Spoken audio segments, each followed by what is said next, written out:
Hello and good evening all of you. I hope कि आप लोग बहुत अच्छे होंगे। कल की क्लास में आपने बहुत से कॉन्सेप्ट सीखे और आज भी हम उसी क्लास को थोड़ा सा आगे बढ़ाते हैं और कुछ नए मेथड्स हम लोग सीख लेते हैं। कल आपका बहुत प्यार मिला इस क्लास को। आई होप कि उसी तरीके से आप आज भी कनेक्ट हो रहे हैं। और एक बात मैं कहना चाहूँगा कि इस क्लास को अभी आप अपने दोस्तों के साथ शेयर कर ले ताकि वो टाइमली अपना सिलेबस पूरा कर सके, क्योंकि अब आपके पास एक दिन और बचा है या फिर 2 दिन किसी के पास और बचे हैं और वो सिलेबस जो है वो आपका टाइमली पूरा हो जाए, क्योंकि 1-2 दिन के बाद आपको अपीयर होना है अपने एग्जाम में। और बहुत से क्वेश्चंस मैंने आपको बोला था कि आपको मिलने वाले हैं कल की क्लास से और आज की क्लास से। मेरा ये अनुमान है, मेरा ये एक्सपीरियंस है, मेरा ये विश्वास है कि बहुत से क्वेश्चंस, ऑलमोस्ट ऑल क्वेश्चंस आपको इस टीचिंग मेथड से रिलेटेड तो वहाँ मिलने वाले हैं। तो हम आज जो मेथड्स करेंगे उसके बारे में मैं बता देता हूँ। एक तो हम स्ट्रक्चरल सिचुएशनल लर्निंग की बात करेंगे, जिसे हम ओरल अप्रोच भी कहते हैं या सिचुएशनल लैंग्वेज टीचिंग भी कहते हैं। और दूसरा जो हमारा मेथड रहेगा वो है ऑडियो लिंगुअल मेथड। और उसके बाद हम इन्हीं से रिलेटेड एक मेथड डॉक्टर वेस्ट मेथड को करेंगे, क्योंकि इससे रिलेटेड क्वेश्चंस भी बहुत से पूछ लिए जाते हैं। और उसके बाद लास्ट में हम करेंगे CLT, जो कि कम्युनिकेटिव लैंग्वेज टीचिंग है। लेकिन एक बात मैं आपको बता देता हूं कि कम्युनिकेटिव लैंग्वेज टीचिंग जो है हम करने वाले हैं लास्ट में। लेकिन अगर आप कहीं ना कहीं स्ट्रक्चरल सिचुएशनल लर्निंग को या टीचिंग को इनसे छोड़ देते हैं या उसके बाद जो है वो ऑडियो लिंगुअल को नहीं समझते हैं, तो शायद CLT थोड़ा सा समझ नहीं आएगी। तो मेरा आप लोगों से रिक्वेस्ट है कि जो CLT को समझना चाहते हैं वो बाकी के मेथड्स को ज़रूर देखें, तभी जाकर आपको CLT बहुत अच्छे से समझ आने वाली है। उससे रिलेटेड हर क्वेश्चन आप बहुत अच्छे से कर पाएंगे। तो हम क्लास को स्टार्ट करते हैं और सबसे पहले हम बात करते हैं ओरल अप्रोच की। तो देखिए किस तरीके से इसे हम बोलते हैं। एक तो ओरल अप्रोच कह देते हैं और दूसरा जो इसका नाम है वो क्या है, स्ट्रक्चरल सिचुएशनल अप्रोच, या फिर हम इसे कह देते हैं सिचुएशनल लैंग्वेज टीचिंग। तो 3 नाम से इसे हम बुलाते हैं। आप नाम से ही बहुत कुछ समझ गए होंगे। सबसे पहले तो ओरल अप्रोच की बात करते हैं। तो ओरल अप्रोच आप समझते हो कि यहाँ कहीं ना कहीं स्पीच से रिलेटेड बात हो रही होगी। पहली बात आपको समझ आ गई। दूसरा जो है वो स्ट्रक्चर की बात हो रही है, तो आप स्ट्रक्चर भी समझते हैं कि ये ऐसा मानते होंगे, ये जो मेथड के जो मैं कहूँ कि लिंग्विस्ट थे वो ये मानते होंगे कि लैंग्वेज एक स्ट्रक्चर है। और तीसरा जो है यहाँ पे एक सिचुएशन वर्ड आया है जिसकी हम चर्चा आगे चलकर करेंगे। तो ओरल अप्रोच है, स्ट्रक्चरल सिचुएशनल अप्रोच, या फिर इसे हमने कह दिया सिचुएशनल लैंग्वेज टीचिंग। और ये जो अप्रोच थी इसे डेवलप किया था ये ब्रिटिश लिंग्विस्ट थे। और वो ब्रिटिश लिंग्विस्ट जो आप यहाँ देख रहे हैं हैरोल्ड पामर है, और दूसरे जो है वो है A.S. Hornby. Harold Palmer and A.S. Hornby, इनके द्वारा जो है वो SLT को मतलब सिचुएशनल लैंग्वेज टीचिंग को डेवलप किया गया था या ओरल अप्रोच को डेवलप किया गया था। तो सबसे बड़ी बात तो ये जो वर्क चल रहा था ये ब्रिटेन में चल रहा था। ये काम जो चल रहा था SLT जो है वो एक ब्रिटिश अप्रोच है। सबसे बड़ी बात कि ये ब्रिटिश अप्रोच है। कल को एक क्वेश्चन ही पूछ लिया जाए कि ये कैसी अप्रोच है, कहाँ की अप्रोच है, ये ब्रिटिश अप्रोच है। और आपने देखा कि हैरोल्ड पामर है और दूसरे A.S. होर्नबी हैं, इनके द्वारा इसे डेवलप किया गया था।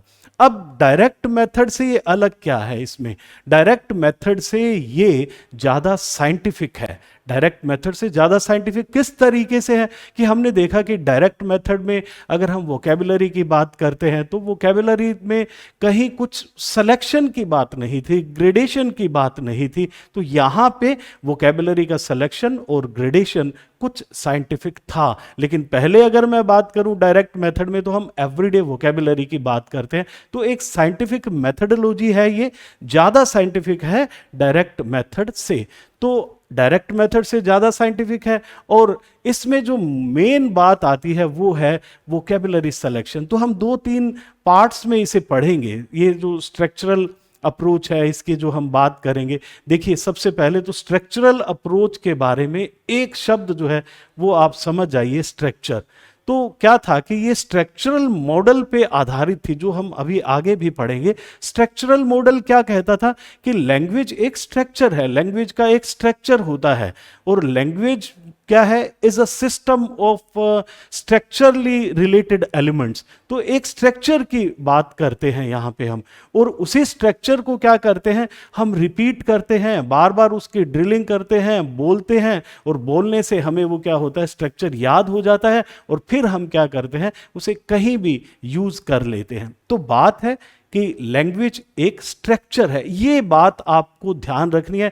ये बात ऑडियोलिंगुअल मेथड में भी यही होगा कि लैंग्वेज क्या है, एक स्ट्रक्चर है। देखिए क्या थे, कई मॉडल्स थे, जैसे मैं कहूं बिहेवियरिज्म एक मॉडल था, या मैं कहूं कि एक कॉग्निटिव मॉडल था, या मैं कहूं कि एक स्ट्रक्चरल मॉडल था। तो यहां जिस मॉडल की हम बात कर रहे हैं वो स्ट्रक्चरल मॉडल की बात कर रहे हैं, कि स्ट्रक्चरल मॉडल को ये SLT फॉलो करता है और ये मानता है कि लैंग्वेज क्या है, लैंग्वेज एक स्ट्रक्चर है। ये एक बड़ी बात है।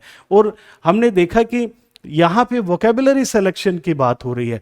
देखिए हुआ क्या था कि एक धीरे धीरे डायरेक्ट मेथड के बाद एक जनरल कंसेंसस बना था, मतलब एक जनरल एग्रीमेंट था, और वो एग्रीमेंट ये था कि वोकैबुलरी जो है वो बहुत इंपॉर्टेंट एलिमेंट है, वोकैबुलरी बहुत ही इंपॉर्टेंट एलिमेंट है, ऐसा माना गया। धीरे धीरे देखिए क्या होता है, जैसे जैसे डेवलपमेंट होता है बातें समझ आती है, क्योंकि हम कई चीज़ों के ड्रॉबैक्स होते हैं, हम किसी काम को करते हैं, काम को करने से समझ आता है, डायरेक्ट मेथड की कमियों से समझ आया कि वोकैबुलरी पे काम होना चाहिए। तो इन्होंने ऐसा माना कि वोकैबुलरी जो है वो एक मोस्ट इंपॉर्टेंट एलिमेंट है जिस पे काम होना चाहिए।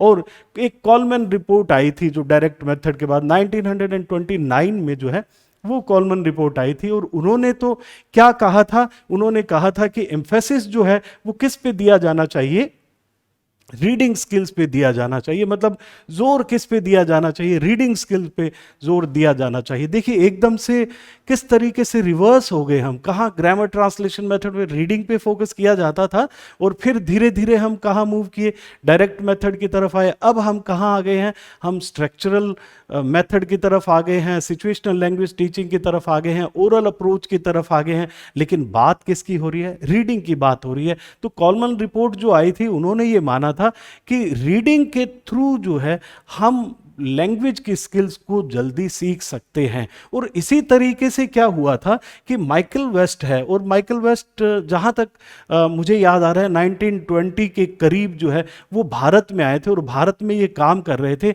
और उन्होंने भी कुछ इसी तरीके की बात की थी कि वोकैबुलरी जो है वो क्या है, इसेंशियल कंपोनेंट है रीडिंग प्रोफिशिएंसी के लिए। कि जब हमें रीड करना है, हमें रीड करना है, वो भारत में काम कर रहे थे, तो उन्हें लगा कि हाँ रीडिंग जो है वो करनी चाहिए। और रीडिंग से क्या है, वो हमारी लैंग्वेज सीखने की जो क्षमता है वो जल्दी डेवलप हो जाती है। और फिर इन्होंने कहा था कि रीडिंग के लिए आवश्यक चीज़ क्या है, रीडिंग के लिए आवश्यक जो है वो है आपका वोकैबुलरी। तो यहाँ समय ऐसा बन गया था कि वोकैबुलरी पे जोर दिया जाने लगा था, रीडिंग पे जोर दिया जाने लगा था। और रीडिंग किससे कनेक्टेड है, रीडिंग तो वोकैबुलरी से ही कनेक्टेड है। तो यहां वोकैबुलरी सिलेक्शन की बात हुई, और ऐसा माना गया कि अगर 2000 वर्ड्स की हमारे पास वोकैबुलरी है, हम बात कर रहे हैं सिचुएशनल लैंग्वेज टीचिंग की, SLT की, या फिर ओरल अप्रोच हमने इसे कह दिया था, या हमने स्ट्रक्चरल सिचुएशनल मेथड इसको कह दिया था, या अप्रोच इसे कह दिया था। और हमने माना है कि 2000 वर्ड्स की वोकैबुलरी जो है वो क्या होती है, वो असिस्ट करती है रीडिंग अ फॉरेन लैंग्वेज। तो अगर हमें फॉरेन लैंग्वेज को रीड करना है तो 2000 वर्ड्स की वोकैबुलरी जो है वो क्या करती है, रीडिंग को असिस्ट करती है, मतलब हेल्प करती है। 2000 वर्ड जो है, और ये कहीं ना कहीं ये फ्रीक्वेंटली यूज्ड वर्ड्स होंगे, जो बार बार वर्ड्स यूज होते हैं, उन्हीं वर्ड्स की हम बात कर रहे हैं। और इसी तरीके से हुआ ये था कि एक माइकल वेस्ट ने तो क्या था 1953 में एक जनरल सर्विस लिस्ट जो है वो दी थी। जनरल सर्विस लिस्ट में क्या थे, वही 2000 वर्ड्स थे और उन्हीं 2000 वर्ड्स को लेके सिलेबस डिज़ाइन किया जाता था, मटेरियल डिज़ाइन किया जाता था, जो भी टीचिंग का मटेरियल है वो डिज़ाइन किया जाता था।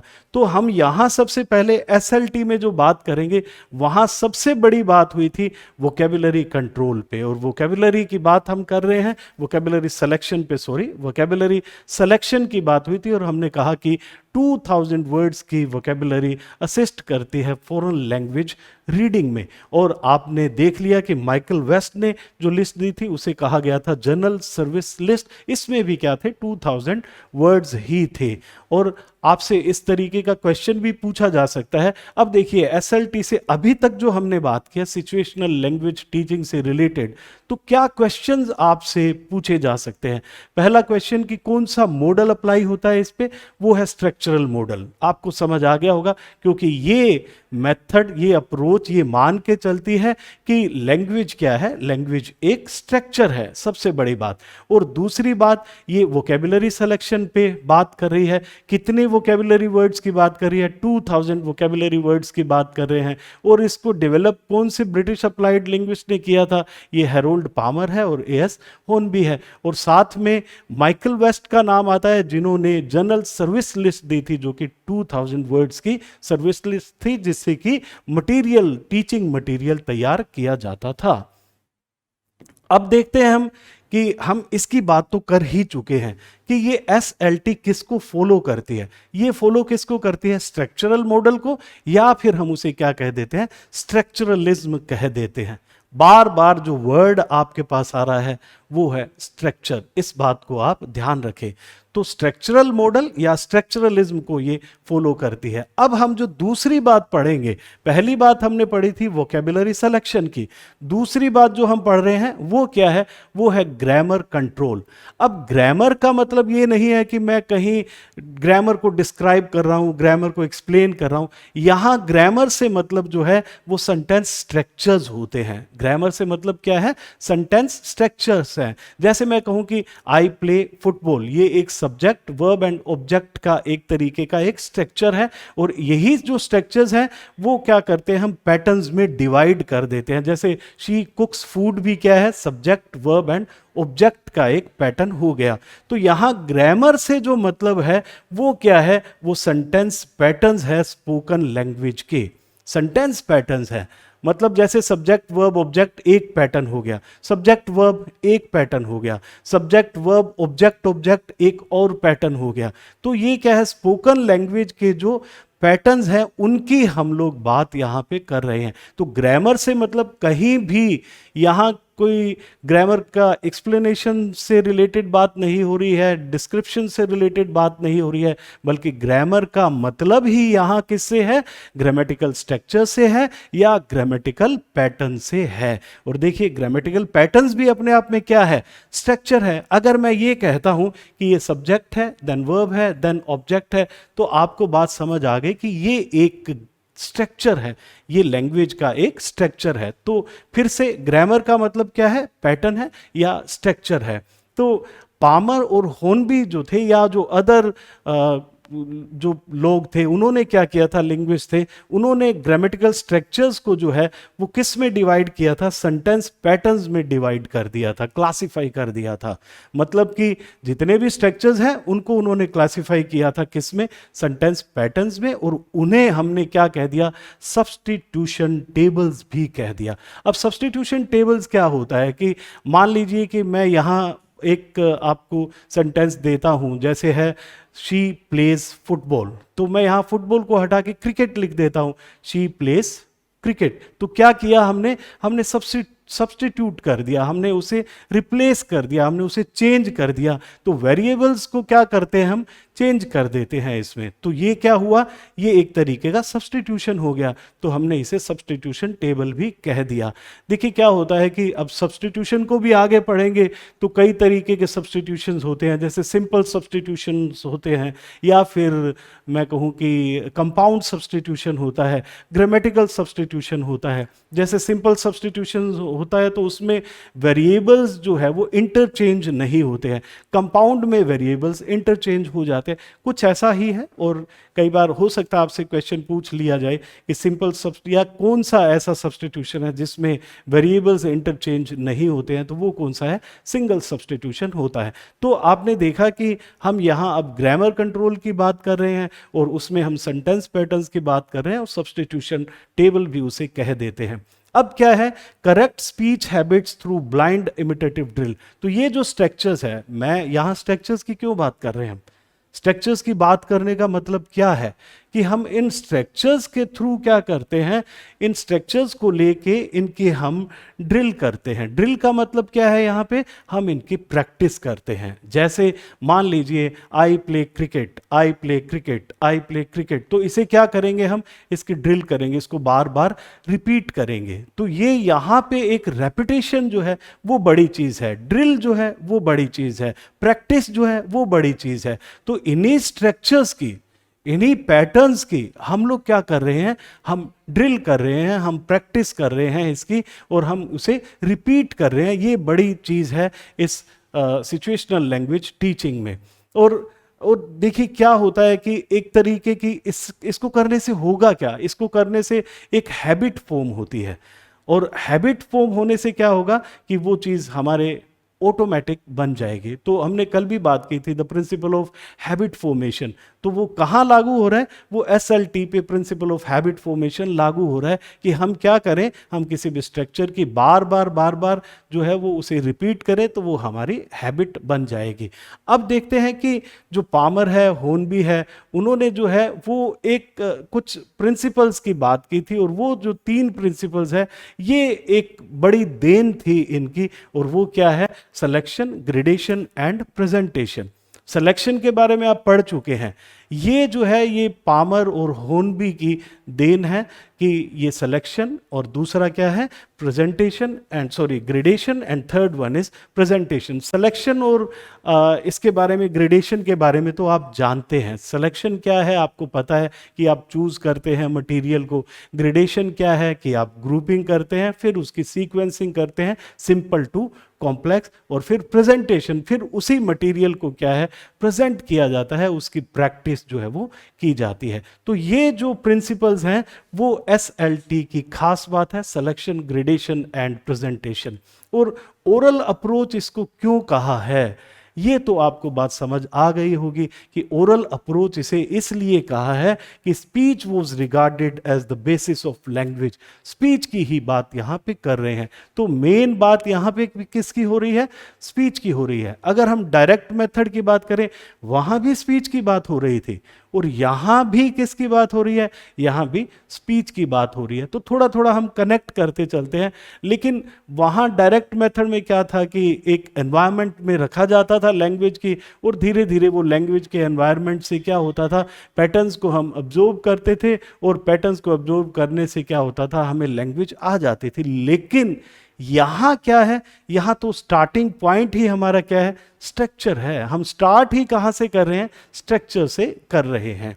तो ये ओरल अप्रोच है। SLT के कुछ मेन फीचर्स जो है उसकी हम बात कर लेते हैं। सबसे पहला फीचर जो है कि language teaching begins with the spoken language. ये बड़ी चीज है जो हम अभी कर चुके हैं, क्योंकि ओरल अप्रोच है, और ओरल अप्रोच तो होगी तो आपको पता है कि कहाँ से स्टार्ट होगी, वो स्पीकिंग से स्टार्ट होगी, स्पीच की बात करेगी। और फिर क्या है, material is taught orally before presented in written form. तो रिटन फॉर्म से पहले तो है वो क्या किया जाएगा, ओरली उसे प्रेजेंट किया जाएगा, मटेरियल को ओरली प्रेजेंट किया जाता है। और इसके बाद जो है the target language is the language of the classroom. अब यहां भी मदर टंग का यूज हम लोग नहीं करेंगे, मदर टंग यूज यहां पे नहीं की जाती है किसी भी तरह से। जो टारगेट लैंग्वेज है हमारी, वही जो है, मतलब टारगेट लैंग्वेज का मतलब क्या हुआ, जो लैंग्वेज हम सीख रहे हैं। जैसे हम इंग्लिश सीख रहे हैं तो इंग्लिश हमारी क्या होगी, टारगेट लैंग्वेज होगी, और वही लैंग्वेज क्लासरूम की लैंग्वेज होगी। इसका मतलब हम मदर टंग को यूज वहां नहीं करेंगे। तो मेन फीचर्स चल रहे हैं। ये फीचर जो है मैंने बिल्कुल इसे अलग से लिखा है, और ये जो प्रिंसिपल है जिसकी हम बात करें, ये मेन फीचर बना था सिचुएशनल लैंग्वेज टीचिंग का। और ये क्या लिखा है यहाँ पे आप देख लीजिए कि new language points are introduced and practised situationally. ये जो सिचुएशनली वर्ड है ना, ये बहुत बड़ा वर्ड है सिचुएशनली, कि जो कोई भी मटेरियल प्रेजेंट किया जाएगा या नया पॉइंट जो है इंट्रोड्यूस किया जाएगा, वो उसको प्रैक्टिस किया जाएगा सिचुएशनली। अब सिचुएशनली से मतलब क्या है? अगर आपने कल की वीडियो ध्यान से देखी है, मुझे ध्यान से सुना है, तो मैंने सिचुएशन का मतलब बताया था। जैसे सिचुएशन का मतलब कोई ऑब्जेक्ट हो सकता है, सिचुएशन का मतलब डेमोन्स्ट्रेशन हो सकता है, सिचुएशन का मतलब जेस्चर हो सकता है, सिचुएशन का मतलब मैं कुछ ड्रॉ करता हूँ वो हो सकता है, सिचुएशन का मतलब रियालिया हो सकता है। तो आपने देखा कि ये सिचुएशन है। जब मैं ये कहता हूं कि दिस इज अ पेन और मैं आपको पेन शो करता हूं, तो I have created the situation for learning. मैंने सिचुएशन लर्निंग की क्रिएट कर दी है। मैं अगर बाइसिकल की बात कर रहा हूं और बाइसिकल को मैं ड्रॉ कर देता हूं, तो मैंने सिचुएशन क्रिएट कर दी है। तो डेमोन्स्ट्रेशन है या फिर कुछ ड्राइंग है या कुछ ऑब्जेक्ट्स है, पिक्चर्स है, वो सब क्या है? वो सब सिचुएशंस हैं। तो जो भी पॉइंट इंट्रोड्यूस किया जाएगा वो कैसे किया जाएगा? वो सिचुएशनली इंट्रोड्यूस किया जाएगा, ताकि किसी भी बात को समझने में कोई परेशानी ना हो। SLT सिचुएशनल लैंग्वेज टीचिंग को हम लोग पढ़ रहे हैं। ओरल अप्रोच है ये, और ओरल अप्रोच के बारे में आप जान गए हैं कि स्पीच पहले है और साथ में एक वर्ड जुड़ा हुआ है स्ट्रक्चर, और वो भी बात आपको समझ आ गई कि ये स्ट्रक्चरल अप्रोच है, तो इसका मतलब लैंग्वेज को ये स्ट्रक्चर मानते हैं। स्ट्रक्चर क्या है? स्ट्रक्चर पैटर्न्स है, और उन्हीं पैटर्न्स को क्या करना होता है? हमें इमिटेट करना होता है, बार बार रिपीट करना होता है। जो टीचर जैसे बोलता है उसको हम इमिटेट करते हैं और रिपीट करते हैं, ड्रिल उसकी करते हैं, और एक हैबिट जो है वो फॉर्म करते हैं। और साथ में हमने बात की थी वोकेबुलरी सिलेक्शन की, कि वोकेबुलरी सिलेक्शन इसका एक मेन फीचर है कि वोकेबुलरी ज़रूरी है। वोकेबुलरी जो है वो बहुत ज़रूरी एलिमेंट है किसी भी टीचिंग में, किसी भी लर्निंग प्रोसेस में। तो वोकेबुलरी की बात हम कर ही चुके हैं कि क्यों, क्योंकि एक जनरल कंसेंसस हो चुका था कि हाँ, ये जो वोकेबुलरी है वो ज़रूरी है, रीडिंग ज़रूरी है, और रीडिंग के लिए तो वोकेबुलरी की आवश्यकता पड़ेगी ही। फिर देखते हैं हम अगला फीचर कि ग्रामर आइटम्स आर ग्रेडेड। ये तो आपको पता है कि ग्रामर आइटम्स जो होंगे वो क्या होंगे? वो ग्रेडेड होंगे। जैसे हमने बात की थी, सिलेक्शन की बात की थी, ग्रेडेशन की बात की थी, और प्रेजेंटेशन की बात की थी। तो ग्रामर आइटम्स जो होंगे वो ग्रेडेड होंगे। अब ग्रामर आइटम्स क्या है, आप पता चलाएं क्या होंगे? ग्रामर आइटम्स क्या होंगे? बिल्कुल स्ट्रक्चर्स होंगे, पैटर्न्स होंगे। तो उनको ग्रेडेड किया जाता है, मतलब वो एक तरीके से उन्हें पहले ग्रुपिंग होगी, फिर उनकी सीक्वेंसिंग होगी कि पहले आसान पढ़ा जाए, फिर धीरे धीरे कॉम्प्लेक्स की तरफ हम मूव करें। और फिर क्या है? Grammar is taught inductively. Grammar is taught inductively. ये डिडक्टिवली जो पढ़ाई जाती है ना ग्रामर, वो तो क्या है? ग्रामर ट्रांसलेशन में ही ऐसा होता है। बाकी जहां भी हम आगे बढ़ते जाएंगे सब में ग्रामर इंडक्टिवली ही पढ़ाई जाती है। अब इंडक्टिवली तो आपने कल समझ ही लिया था कि हम क्या करेंगे। इंडक्टिवली के लिए सबसे पहले हम कुछ एग्जाम्पल्स की बात करेंगे, और एग्जाम्पल से ही धीरे धीरे रूल्स जो है वो निकल के आएंगे। और फिर क्या है? All the skills are given proper attention. तो सभी स्किल्स पे प्रॉपर अटेंशन मतलब ये जो प्रोपोर्शन का नियम है उसको फॉलो करती है कि LSRW, चारों ही स्किल्स पे यहाँ पे क्या है? स्ट्रेस दिया जाता है। लेकिन हाँ, प्रेजेंट ऑरली किया जाता है, बाद में रिटन फॉर्म की तरफ हम मूव करते हैं। Accuracy in both pronunciation and grammar is regarded as crucial. तो यहाँ एक्यूरेसी जो है वो प्रोनाउंसिएशन की भी होनी चाहिए और ग्रामर की भी होनी चाहिए। और फिर errors must be avoided. Errors को जो है वो अवॉइड करना है, एरर्स को हमें क्या करना है? बचना है एरर से। अब देखिए एरर से क्यों बचना है, ऐसा क्यों कहा गया कि एरर्स से बचना है? क्योंकि जब भी हम हैबिट फॉर्मेशन की बात करेंगे, जो भी मेथड ये मानेगा कि लैंग्वेज हैबिट फॉर्मेशन है, तो वो क्या करेगा? वो ये भी कहेगा कि एरर से बचो। क्योंकि जब हम गलतियां करेंगे और उसकी प्रैक्टिस कर लेंगे तो आदत कैसी बन जाएगी, गलत आदत बन जाएगी, और गलत आदत तो अच्छी होती नहीं है, वो तो हमेशा क्या होती है, बुरी होती है। तो इसलिए क्या है, एरर्स जो है मस्ट बी अवॉइडेड। तो एरर्स को अवॉइड करना चाहिए, और हमें जो क्या करना है, हमें सही आदत जो है वो डालनी है, अच्छी आदत डालनी है, क्योंकि हैबिट फॉर्मेशन है, इसलिए हम कहेंगे एरर्स मस्ट बी अवॉइडेड। और फिर जो है ये लेगेसी है एसएलटी की, प्रेजेंटेशन, प्रैक्टिस एंड प्रोडक्शन, जो कि आपने 3 P's जो पढ़े होंगे, वो क्या है, वो एसएलटी की ही लेगेसी है। मींस आप देखिए, presentation, practice and production. Presentation आप समझ ही गए कि मटेरियल को प्रेजेंट किया जाता है, फिर उसकी प्रैक्टिस की जाती है, फिर उसके बाद क्या होता है, प्रोडक्शन होता है, हम जो भी स्पीच है उसका प्रोडक्शन होता है। आई होप कि आपको बहुत अच्छी तरह से ये एसएलटी समझ आ गया होगा कि एसएलटी है क्या।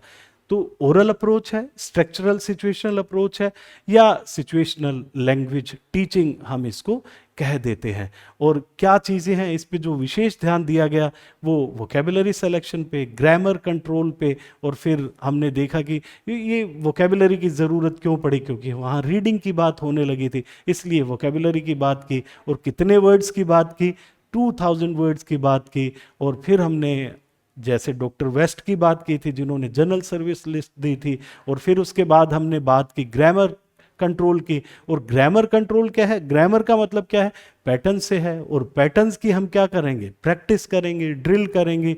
ड्रिल से क्या होगा, हैबिट फॉर्म होगी। हैबिट कैसी फॉर्म होनी चाहिए, अच्छी फॉर्म होनी चाहिए। बस इतनी सी बात है। और ग्रामर को आपको पता है इंडक्टिवली पढ़ाया जाएगा, कहीं ग्रामर के रूल्स को एक्सप्लेन नहीं किया जाएगा। तो बहुत सी बातें डायरेक्ट मेथड की जैसी ही बातें हैं, लेकिन वहां स्ट्रक्चर जो है वो एक्सपीरियंस से आता है, लेकिन यहां हम स्टार्ट ही कहां से कर देते हैं, स्ट्रक्चर से कर देते हैं। बाकी तो इंडक्टिवली डायरेक्ट मेथड में होता है, यहाँ भी इंडक्टिवली है, और वहाँ भी स्पीच है। यहाँ भी सबसे बड़ी बात जो है वो स्पीच की होती है, क्योंकि ओरल अप्रोच है। हम ऐसा कह भी देते हैं, कई ऑथेंटिक बुक्स में ऐसा लिखा भी होता है कि ओरल अप्रोच और डायरेक्ट मेथड से कहीं भी कंफ्यूजन में ना आए, क्योंकि ये नाम अलग अलग है। वो डायरेक्ट मेथड है, हाँ वो भी एक तरीके की ओरल अप्रोच है, क्योंकि उसमें भी स्पीच को जो है वो स्पीच पे ही ध्यान दिया जाता है, और यहां भी स्पीच पे ही ध्यान दिया जाता है। अब हम नेक्स्ट हमारे मेथड की तरफ बढ़ लेते हैं, थोड़ा जल्दी जल्दी, इसलिए कि आपके पास समय कम है और जल्दी जल्दी से चीज़ों को हम लोग समझ लेते हैं। ऑडियो लिंगुअल मेथड की हम लोग बात कर लेते हैं। ऑडियो लिंगुअल मेथड जो है, अब जिस तरीके से एसएलटी था, मैंने लिखा था कि ब्रिटिश अप्लाइड लिंग्विस्ट जो है, जो हैरोल्ड पामर है या फिर एएस होर्नबी है, ये क्या थे, ये ब्रिटिश अप्लाइड लिंग्विस्ट थे। तो ये काम ब्रिटेन में हो रहा था, लेकिन जब ऑडियो लिंगुअल की बात आई तो ये काम कहाँ हो रहा है, बिल्कुल वैसा सा ही है पूरा, बस एक दो डिफरेंसेस हैं। और ये काम कहाँ हो रहा है, ये काम हो रहा है यूएस में, मतलब अमेरिका में ये काम हो रहा है। तो यहाँ ऑडियो लिंगुअल मेथड जो है वो यूनाइटेड स्टेट्स की है। और आपको पता है कि सेकेंड वर्ल्ड वॉर जो है, सेकेंड वर्ल्ड वॉर में एंटर कर चुका था यूएस, और क्या था 1939 की बात है कि वो सेकेंड वर्ल्ड वॉर में एंटर कर चुका था। और क्या था कि इसके लिए ज़रूरत पड़ी थी कि जितने भी जो कार्मिक है, आर्मी के कार्मिक है, उन्हें लैंग्वेज में वो लैंग्वेज में प्रोफिशिएंट हो, वो उनको कॉन्वर्सेशनल जो लैंग्वेज है वो आती हो, चाहे वो इटालियन है या फ्रेंच है या जर्मन है या अदर लैंग्वेजेस है, वो आती हो। क्योंकि वर्ल्ड वॉर था, बहुत से लोगों से क्या करना था, इंटरेक्ट करना था जो कार्मिक थे। तो इसी दौरान क्या हुआ, ये आर्मी के लिए एक मेथड जो है वो क्रिएट किया गया, जिसे हमने एएसटीपी कहा। और ये एएसटीपी क्या है, आर्मी स्पेशलाइज्ड ट्रेनिंग प्रोग्राम है। आर्मी स्पेशलाइज्ड ट्रेनिंग प्रोग्राम को 1942 में शुरू किया गया था। ये इसका बैकग्राउंड की बात कर रहे हैं हम, ऑडियो लिंगुअल मेथड की।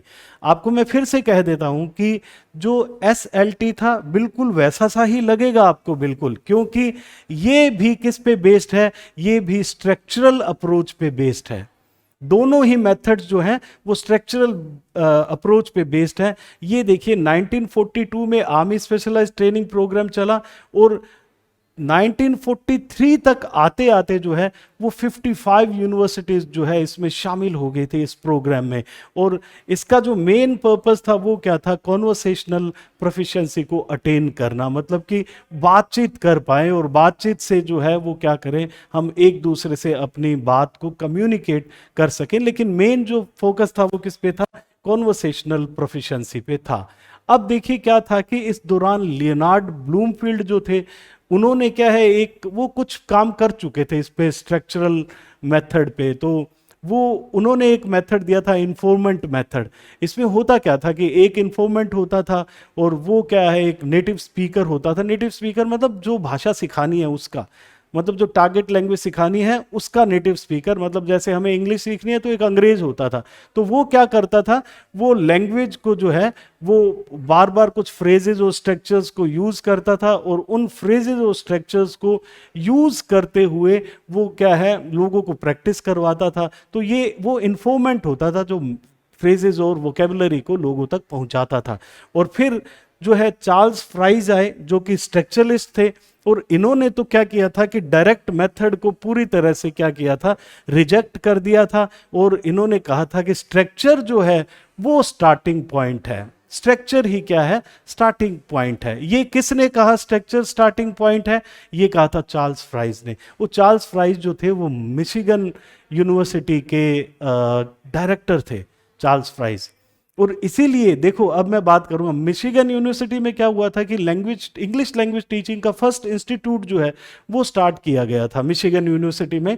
1939 की बात रही होगी ये, कि मिशिगन यूनिवर्सिटी में एक इंग्लिश लैंग्वेज इंस्टीट्यूट स्टार्ट किया गया था। तो अब देखो, आर्मी का एक मेथड था, तो इसलिए ऑडियोलिंगुअल मेथड को हम कई बार आर्मी मेथड भी कह देते हैं। और दूसरी बात हमने क्या कहा, मिशिगन यूनिवर्सिटी में ये सब चल रहा था क्योंकि चार्ल्स फ्राइज थे और ये स्ट्रक्चरलिस्ट थे, ये भी स्ट्रक्चर की भी बात करते थे। और ये बात कहाँ की कर रहे हैं, अमेरिका की कर रहे हैं, मिशिगन यूनिवर्सिटी में ये सब चल रहा था। तो मिशिगन मेथड भी इसको इसलिए बोल दिया जाता है। आर्मी मेथड आपसे पूछ लिया जाए, ये क्वेश्चन पूछ लिया जाएगा कि आर्मी मेथड किस मेथड को कहते हैं, वो किस मेथड को कहते हैं, ऑडियोलिंगुअल मेथड को कहते हैं। या फिर आपसे पूछ लिया जाए कि मिशिगन मेथड किस मेथड को कह देते हैं, वो भी किसको कह देते हैं, ऑडियोलिंगुअल मेथड को हम कह देते हैं। तो इन्होंने, चार्ल्स फ्राइज ने डायरेक्ट मेथड को रिजेक्ट किया था, और उन्होंने कहा था कि क्योंकि डायरेक्ट मेथड में तो क्या होता है कि लैंग्वेज के एक्सपोजर में आते हैं हम लोग, और फिर क्या होता है कि लैंग्वेज के अंदर रहते रहते हम पैटर्न्स को ऑब्जर्व करते हैं। लेकिन चार्ल्स फ्राइज ने क्या कह दिया कि आपका स्ट्रक्चर जो है वो स्टार्टिंग पॉइंट है, स्टार्ट ही कहाँ से करो, स्ट्रक्चर से करना है हमें, स्टार्ट ही स्ट्रक्चर से करो। तो एसएलटी में हम लोग क्या कर रहे थे, कहाँ से स्टार्ट कर रहे थे, स्ट्रक्चर से कर रहे थे। यहाँ भी किससे स्टार्ट कर रहे हैं, स्ट्रक्चर से स्टार्ट कर रहे हैं। बस बात इतनी सी, फर्क इतना है कि वहाँ जो है वो सेंटेंस पैटर्न्स थे, स्ट्रक्चर्स के रूप में थे, सेंटेंसेस के रूप में थे। यहाँ जो है वो डायलॉग्स के रूप में थे। यहाँ जो आपके सेंटेंस स्ट्रक्चर्स हैं वो डायलॉग्स की फॉर्म में हैं, डायलॉग्स की फॉर्म में प्रेजेंट किए जाते हैं। तो ऑडियोलिंगुअल की अगर बात आएगी तो मेमोराइजेशन ऑफ डायलॉग्स की बात आएगी, कि डायलॉग्स को हम क्या करते हैं, मेमोराइज करते हैं, उसकी ड्रिलिंग करते हैं, उसकी प्रैक्टिस हम करते हैं, उनको हम रिपीट करते हैं। देखा आपने, वही बात है, एसएलटी में स्ट्रक्चर्स रिपीट हो रहे हैं, ड्रिलिंग हो रही है, यहां भी क्या हो रहा है, यहां भी डायलॉग्स रिपीट हो रहे हैं। बस बात इतनी है कि डायलॉग फॉर्म्स में जो है वो आपके स्ट्रक्चर्स होते थे, यहाँ डायलॉग्स का मेमोराइजेशन होता है। और यहाँ पे चार्ल्स फ्राइज की हमने बात की है। और ये देखिए कि ये जो मिशिगन में जो अप्रोच हमने डेवलप की थी उसको हमने ओरल अप्रोच कह दिया था, और ओरल अप्रोच कह दिया था, स्ट्रक्चरल अप्रोच कह दिया था। ये ओरल का मतलब यहाँ लिसनिंग से है, ये यहाँ स्पीकिंग से है। तो ये ओरल अप्रोच, तो बहुत से राइटर्स तो ये लिखते हैं कि ये बोलने में बहुत टफ था ओरल अप्रोच, इसलिए इसको ऑडियोलिंगुअल नाम जो है वो दिया गया, और इसको हमने स्ट्रक्चरल अप्रोच भी कह दिया। और इसके पीछे आइडिया क्या था, प्रैक्टिस मेक्स परफेक्ट। आइडिया इसका क्या है, प्रैक्टिस मेक्स परफेक्ट, मतलब हम प्रैक्टिस करेंगे उससे हम क्या हो जाएंगे, परफेक्ट हो जाएंगे। तो यहां भी किसकी बात हो रही है? हैबिट फॉर्मेशन की बात हो रही है। एक और बड़ा अंतर जो है हम एसएलटी में और ऑडियो लिंगुअल में अभी उसकी बात हम करने वाले हैं। ये देखिए, एक आर्मी प्रोग्राम था, या ये ओरल अप्रोच या स्ट्रक्चरल अप्रोच या फिर बिहेवियरिस्ट साइकोलॉजी जो है, इन सब से मिलके बना क्या? ऑडियो लिंगुअलिज्म। देखिए, बिहेवियरिज्म यहां बहुत बड़ी चीज जो आई है वो आई है बिहेवियरिज्म। एसएलटी में कहीं भी हमने वैसे बिहेवियरिज्म की बात नहीं की थी। एसएलटी में हमने कहीं भी वैसे बिहेवियरिज्म जैसी बात नहीं की थी, यहां बिहेवियरिज्म आ गया। तो स्किनर थे, स्किनर ने बिहेवियरिज्म की जो थ्योरी है वो थ्योरी दी थी, और 1957 में उन्होंने वर्बल बिहेवियर नाम से बुक भी लिखी थी। ऑपरेंट जो कंडीशनिंग थी उसकी उन्होंने बात की थी। उन्होंने कहा था कि स्टिमुलस है, फिर रिस्पॉन्स है, और फिर रीइंफोर्समेंट है। उन्होंने रीइंफोर्समेंट की बात की थी कि हम जब भी कोई भी प्रैक्टिस करवाते हैं तो जब हम पॉजिटिव रीइंफोर्समेंट देते हैं, मतलब मैंने आपको जब अच्छा करने पे पॉजिटिव रीइंफोर्समेंट का मतलब एक तरीके से ये हुआ कि आपने कुछ अच्छा किया, मैंने आपकी प्रेज की, मैंने कहा वेरी गुड, और जब आपको वेरी गुड बोला तो आप क्या होते हैं, जो अच्छी चीज बोली है वो आपकी क्या बनेगी, उसकी अच्छे से प्रैक्टिस होती है और फिर वो आपकी आदत बन जाती है। तो पॉजिटिव रीइंफोर्समेंट से अच्छी हैबिट फॉर्म होती है। तो आपने देखा एसएलटी में ये बिहेवियरिज्म कहीं उस हद तक लागू नहीं हो रहा था। यहां पे क्या हुआ कि बिहेवियरिज्म आ चुका था, स्किनर का बिहेवियरिज्म आ चुका था। स्किनर ने जो बुक लिखी थी वर्बल बिहेवियर, उस वो जो थ्योरी थी वो काम कर रही थी। रीइंफोर्समेंट की यहाँ पे बात होने लगी थी। वहाँ एसएलटी में ये रीइंफोर्समेंट जो है कहीं ना कहीं गायब है, वहाँ रीइंफोर्समेंट की बात नहीं हो रही है। हालांकि अगर आप गौर से देखेंगे बातें सारी वही है, एक तरीके की मैं कहूँगा कि वो बिहेवियरिज्म ही है एक तरीके का, लेकिन यहां बिहेवियरिज्म पूरे जोर से और सही तरीके से साइंटिफिक तरीके से लागू हो रहा है ऑडियो लिंगुअल में। बाकी सारी बातें सेम नजर आएगी आपको एसएलटी की और ऑडियो लिंगुअलिज्म की। तो यहां स्किनर आए थे और स्किनर का बिहेवियरिज्म जो है इस पे लागू हुआ था। इन्होंने यहां रीइंफोर्समेंट की बात की थी, पॉजिटिव रीइंफोर्समेंट और नेगेटिव रीइंफोर्समेंट की बात की थी कि अगर हम सही बिहेवियर को पॉजिटिव रीइंफोर्समेंट देते हैं तो क्या होगा, अच्छी आदतें बनती है, अच्छी हैबिट फॉर्म होती है, और अगर कुछ गलती हो रही है तो हम उसको सप्रेस कर देते हैं, और उससे क्या होगा कि वो बुरी आदतें बनते बनते जो है वो बंद हो जाएगी, वो बनेगी ही नहीं। तो हम पॉजिटिव रीइंफोर्समेंट अच्छी हैबिट को डेवलप करने के लिए ऐसा हम करते हैं। तो आपको समझ आया कि यहां बात वही है हैबिट फॉर्मेशन की, लेकिन साथ में लागू क्या हो गया, बिहेवियरिज्म यहां पे लागू हो गया। और ये बिहेवियरिज्म की बात आपने पढ़ ही ली, सुन ही ली। 1957 में स्किनर थे, उनकी बुक थी वर्बल बिहेवियर, उसमें उन्होंने इसकी बात की थी और ऑपरेंट कंडीशनिंग की बात इन्होंने की थी। और ये जो ऑडियो लिंगुअलिज्म टर्म जो है वो नेल्सन ब्रूक्स ने दिया था 1964 में। ये भी कोई क्वेश्चन आपको पूछा जा सकता है, नेल्सन ब्रूक्स ने ये टर्म दिया था 1964 में, ऑडियो लिंगुअलिज्म। अब क्या है, कुछ फीचर्स की बात कर लेते हैं। आप धीरे धीरे जब समझेंगे तो आपको समझ आएगा एसएलटी के जैसे ही फीचर्स हैं, बिल्कुल बिल्कुल एसएलटी के जैसे ही फीचर्स हैं, सिचुएशनल लैंग्वेज टीचिंग के जैसे ही फीचर्स हैं। लैंग्वेज इज ओरल, बिल्कुल सही है, ये भी एसएलटी में ये ही था एसएलटी में। और फिर लिखा है स्पीच इज लैंग्वेज, बिल्कुल स्पीच इज लैंग्वेज। और फिर है अ language is a set of habits, language set of habits है, बिल्कुल हम क्या कर रहे हैं, प्रैक्टिस कर रहे हैं। जो प्रैक्टिस करेगा, ड्रिल करेगा, वो तो हैबिट की बात करेगा। एसएलटी भी कुछ ऐसा ही कहती है कि प्रैक्टिस करें स्ट्रक्चर्स की, और यहां भी क्या हो रहा है, प्रैक्टिस हो रही है। Good habits are formed by giving correct responses rather than by making mistakes. और गुड हैबिट्स कैसे फॉर्म होती है, करेक्ट रिस्पॉन्सेज से होती है। और करेक्ट रिस्पॉन्स को हम क्या करेंगे, हम पॉजिटिव रीइंफोर्समेंट देंगे। जो स्किनर का पॉजिटिव रीइंफोर्समेंट है, उससे क्या होगी कि अच्छी आदतें बनेगी, और गलतियों से ऐसा नहीं होता है। और फिर demands memorisation of structure based dialogues. देखिए हमने बात की थी कि यहां मेमोराइजेशन किसका होता था, डायलॉग्स का होता था। स्ट्रक्चर बेस्ड डायलॉग्स हैं, यहां पे डायलॉग्स है।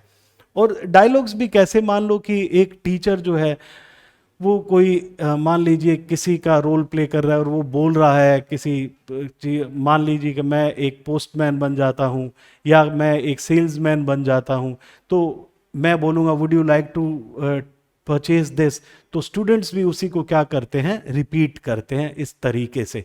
हालांकि ऐसा नहीं है कि पूरा एक रोल प्ले हो रहा है यहाँ पे, हाँ दो जनों के डायलॉग्स जो है वो एक्सचेंज यहाँ पे किया जाता है। और फिर यहाँ पे है मास्टरी और ओवर लर्निंग इज सॉट, तो यहाँ पे मास्टरी की बात होती है। एक इससे पहले ये पॉइंट हमारा रह गया, language learning is learning structures, sounds और वर्ड्स। यहाँ स्ट्रक्चर्स की बात हो रही है, हम स्ट्रक्चर्स की बात करते हैं, साउंड की भी बात करते हैं और वर्ड्स की भी बात करते हैं। और मास्टरी और ओवर लर्निंग की बात हो रही है। यहाँ पे ओवर लर्निंग की बात क्यों हो रही है कि ओवर लर्निंग क्या करेगी, हमें जो बोलने में जो स्पॉन्टेनिटी है वो लेके आएगी। तो हम बोलने में स्पॉन्टेनिटी लेके आती है कि हमारा फ्लो आ जाएगा बोलने में, अगर हम उस पर मास्टरी करेंगे हमारी ओवर लर्निंग हो जाएगी। और वो कैसे होगी, वो तो ड्रिलिंग से होगी। और drilling is a central technique, और ड्रिलिंग ही मेन टेक्निक है। यहाँ पे टेक्निक तो होती है ना कैसे पढ़ाया जाए, तो वो ड्रिलिंग के थ्रू ही यहाँ पे पढ़ाया जाता है। और native speaker like pronunciation is sought, तो यहाँ पे नेटिव स्पीकर लाइक प्रोनाउंसिएशन की बात होती है कि हमारा प्रोनाउंसिएशन कैसा हो जाए, जैसा नेटिव स्पीकर का होता है उसी तरीके से हमारा भी प्रोनाउंसिएशन हो जाए। ग्रामेटिकल एक्सप्लेनेशन तो अवॉइड करेंगे। इसका मतलब क्या होगा कि ग्रामर को कैसे पढ़ाया जाएगा, इंडक्टिवली पढ़ाया जाएगा। ग्रामर को इंडक्टिवली पढ़ाया जाएगा, ग्रामेटिकल एक्सप्लेनेशन को अवॉइड यहाँ पे किया जाता है। और communicative activities only come after a long process of rigid drills and exercises. तो कम्युनिकेटिव जो आपकी एक्टिविटीज है वो कब आएगी, पहले ड्रिलिंग कर लो, मतलब पहले सीख जाओ अच्छे से, और सीखने के बाद बार बार मास्टरी कर लो, ओवर लर्निंग कर दो, उसके बाद कम्युनिकेटिव एक्टिविटीज स्टार्ट होगी आपके। And then the use of the students native language is forbidden, मतलब कि मदर टंग को यूज इसमें नहीं किया जाता है। और reading and writing are deferred till speech is master, जब तक कि हम स्पीच पे काम नहीं कर लेते हैं तब तक हम रीडिंग एंड राइटिंग नहीं करते हैं, मतलब डिले करते हैं, उसको बाद में करते हैं। जब तक कि स्पीच नहीं हो जाए हम क्या करते हैं, रीडिंग और राइटिंग की एक्सरसाइजेस नहीं करते हैं, वो बाद में करते हैं। फिर है language is habit, so errors must be prevented at all cost. So ये बात तो हम कर ही चुके हैं कि लैंग्वेज हैबिट है तो एरर्स को तो क्या किया जाना चाहिए, errors must be prevented at all cost. And grammar is taught inductively, और ग्रामर को कैसे पढ़ाया जाता है, ग्रामर को इंडक्टिवली पढ़ाया जाता है। तो ग्रामर को यहाँ इंडक्टिवली पढ़ाया जाता है, मतलब कि पहले एग्जाम्पल्स और फिर क्या करते हैं, हम रूल्स की तरफ मूव करते हैं, खुद ही रूल्स हम क्रिएट करते हैं, खुद ही रूल्स हम इंड्यूस करते हैं।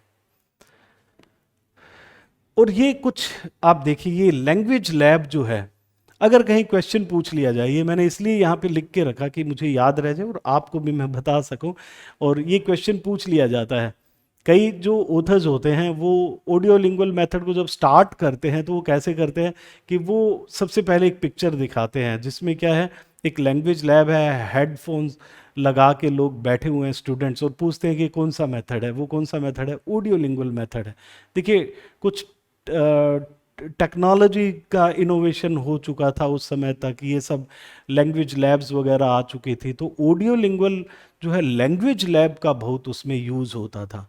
लैंग्वेज लैब बड़ी चीज़ है। लैंग्वेज लैब किससे कनेक्टेड है अगर पूछ लिया जाए तो वो ऑडियो लिंगुअल मेथड से कनेक्टेड है। और एक बैकवर्ड बिल्डिंग अप ड्रिल, देखिए इसमें ड्रिलिंग तो होती ही थी, ड्रिलिंग जैसे मैं कहूँ चेन ड्रिल भी होती थी, सिंगल स्लॉट सब्सटीट्यूशन ड्रिल होती थी, या मल्टीपल स्लॉट सब्सटीट्यूशन ड्रिल होती थी। ये एक, लेकिन एक खास बात है बैकवर्ड बिल्डिंग अप ड्रिल जो आपको समझनी चाहिए, इससे रिलेटेड क्वेश्चन भी आ जाता है कि किसका फीचर था ये बैकवर्ड बिल्डिंग अप ड्रिल जो है वो किसका फीचर है।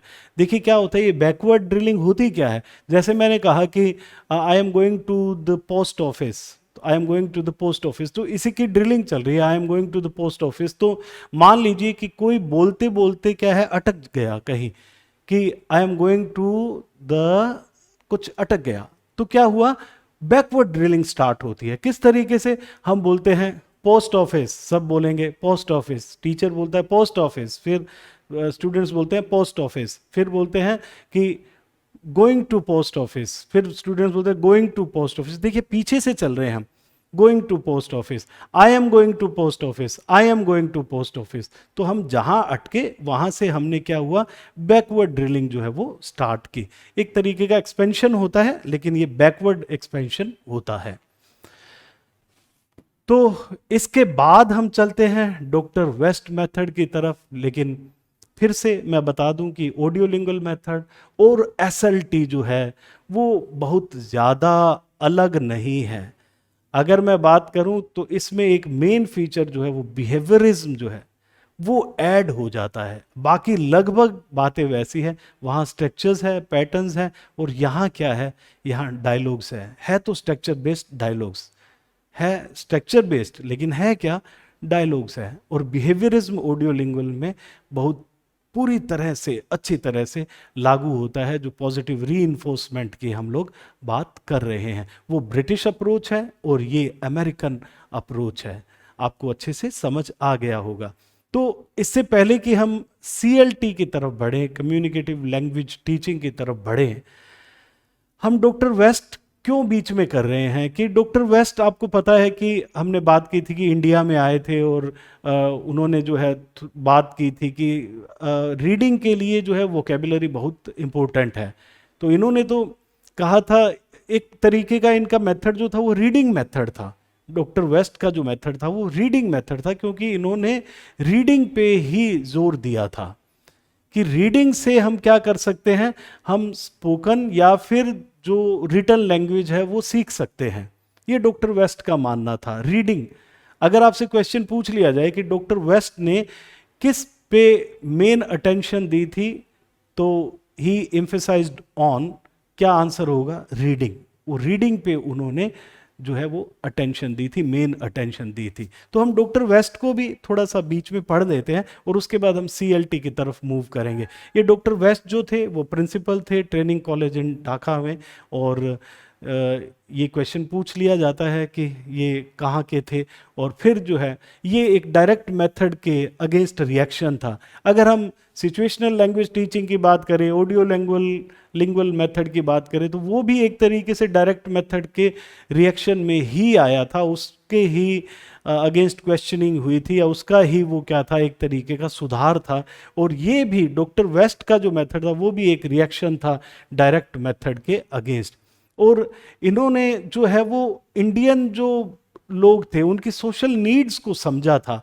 उन्हें समझ आ गया था कि यार ये कहीं ना कहीं जो है इंडियन जो लोग हैं उनकी ज़रूरत रीडिंग है, उनकी ज़रूरत रीडिंग है। रीडिंग के थ्रू ही जो है वो ये लैंग्वेज को अच्छी तरह से सीख सकते हैं। और फिर उन्होंने ये पाया था कि इंडिया में जैसे बायलिंगुअल कोई भी पर्सन है, बायलिंगुअल चाइल्ड, उन्होंने कहा था कि उसे इतनी ज़रूरत स्पीकिंग की नहीं पड़ती है जितनी की रीडिंग की पड़ती है। उनका ये मानना था कि इतनी ज़रूरत स्पीकिंग की नहीं पड़ती है। आज आप इस बात को मानते होंगे कि अगर हम यहाँ भारत में रह रहे हैं तो ज़्यादा ज़रूरत हमें स्पीकिंग की नहीं पड़ती है, हाँ ज़्यादा ज़रूरत हमें पड़ती है रीडिंग की। तो उनका ये एक्सपीरियंस था एक इंडियन सोसाइटी में कि स्पीकिंग की इतनी आवश्यकता नहीं है जितनी की रीडिंग की होती है। और फिर उन्होंने कहा कि इसलिए उन्होंने जो है एम्फेसिस जो, या मैं कहूँ कि जोर दिया था, वो किस पे दिया था, डेवलपमेंट ऑफ रीडिंग एबिलिटी पे ज़्यादा जोर दिया था। अब उन्होंने क्या कहा था कि रीडिंग जो है, अब ध्यान से समझिए, रीडिंग जो है वो क्या है, एक तरीके की पैसिव स्किल है। वो आपको पता ही है कि रीडिंग एक पैसिव एक्टिविटी है या पैसिव स्किल है, ये आपको पता है, हमने कल बात की थी कि पैसिव रीडिंग जो है वो क्या है, एक तरीके की पैसिव एक्टिविटी है। और वो पैसिव एक्टिविटी जो है वो क्या करेगी, वो जो एक्टिव हमारी एक्टिविटी है, या मैं कहूँ कि एक्टिव जो भी एक्टिविटी मीन्स कौन सी हुई, वो राइटिंग हुई या स्पीकिंग हुई, उसको वो डेवलप करती है। मतलब पैसिव एक्टिविटी डेवलप किसको करेगी, हमारी एक्टिव एक्टिविटी को। और एक्टिव एक्टिविटी क्या हुई, हमारी स्पीकिंग है या फिर राइटिंग है। तो रीडिंग से ही ये डेवलप होगी, ऐसा डॉक्टर वेस्ट का मानना था। और reading a language is by far the shortest road to learning to speak and write it. ये कर्कमैन ने ये बात बोली थी कि रीडिंग जो है वो शॉर्टेस्ट रोड होती है। एक इसमें रीडिंग के लिए ऐसा बताया था कि इसकी हाई सरेंडर वैल्यू होती है। अब ये हाई सरेंडर वैल्यू क्या होती है, सरेंडर वैल्यू क्या होती है? देखिए क्या होता है, बहुत से ऐसे स्टूडेंट्स होते हैं जो बीच में पढ़ाई छोड़ देते हैं। तो पढ़ाई छोड़ने के बाद अगर किसी को रीडिंग आती है तो वो क्या करता है, वो अपना काम आगे भी बहुत से क्षेत्रों में चला सकता है।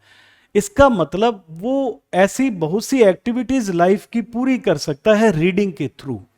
तो इसका मतलब जब भी कोई भी आपकी पढ़ाई बीच में छूटी, यानी कि आप सरेंडर कर गए, लेकिन इसकी सरेंडर वैल्यू ज्यादा है रीडिंग की। वो ज्यादा कैसे है कि आप कोई भी काम लाइफ में रीडिंग से आगे कर सकते हैं, इसलिए रीडिंग की सरेंडर वैल्यू भी क्या होती है, ज्यादा होती है।